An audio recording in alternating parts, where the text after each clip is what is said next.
Denisève, bonjour. Tout d'abord, merci de nous recevoir chez vous. Mais passons rapidement aux choses concrètes. On vous classe à droite. Qu'en pensez-vous? C'est une excellente question, cher monsieur. C'est le thème qui a été abordé depuis le début de la campagne. Il est bizarre que dans ce pays, il faut forcément avoir un débat d'idées qui se réduise à une opposition entre deux blocs et non pas à des projets d'idées. Aujourd'hui, nous nous situons dans un débat différent par des propositions au Saint-Martinois. Au fond de nous, ce qui nous a rassemblés, c'est que nous sommes tous des démocrates attachés à des valeurs sociales. En ce qui concerne la polémique qui a occupé la campagne, quel est votre sentiment?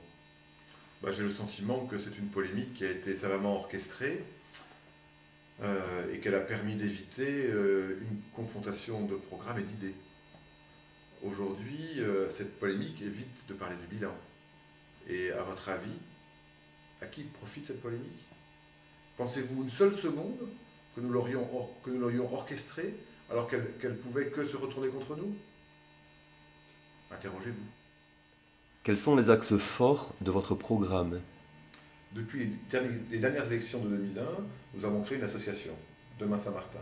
Cette association, avec ses 6 élus, depuis n'a pas arrêté de travailler. Et nous nous sommes aperçus, au fil du temps, qu'il y avait 4 points forts sur Saint-Martin, qui sont le logement, le transport, les salles d'activité et les impôts. Alors, on va les prendre un par un. Le logement, manque criant de logement, aussi bien en accession à la propriété qu'en locatif. Ça s'adresse également aussi bien aux jeunes qu'à une population un peu plus âgée. Maintenant, regardez autour de vous, vous avez certainement des amis dont les deux travaillent et qui n'ont pas les moyens de pouvoir s'acheter un logement à Saint-Martin. Et aujourd'hui, ils ne peuvent pas habiter non plus, il n'y a pas d'offre de logement. Donc nous voulons fortement créer des lotissements communaux pour pouvoir répondre à cette demande. Le transport.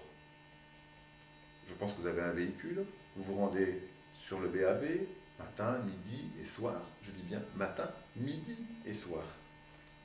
Ça bouchonne de plus en plus. Il faut bien sûr mettre en place un système collectif pour pouvoir supprimer un peu la voiture. De toute façon, le prix du pétrole nous le rappelle. Mais il faut aussi également créer de l'emploi sur site. Ça évitera tous ces déplacements entre Bayonne et le BAB. Les salles d'activité, même constat. Aujourd'hui, vous faites du judo, du karaté. Vous avez une salle de 50 mètres carrés. Ils refusent du monde ou ils le font dans des conditions qui sont presque dangereuses. Vous voulez jouer au hand. Il n'y a aucun terrain qui peut jouer au hand. Vous avez des terrains de foot qui ne sont même pas aux normes. Je pense que toute cette problématique est à revoir. Et les impôts. Avec une hausse de plus de 40% au début du mandat, on est loin d'être dans une situation comparable avec des villes de même strate. On va prendre ce problème à bras le corps et essayer d'apporter une réponse fiscale aux gens qui sont en difficulté. Pour terminer, pouvez-vous nous dire un dernier mot sur la double candidature de la majorité sortante?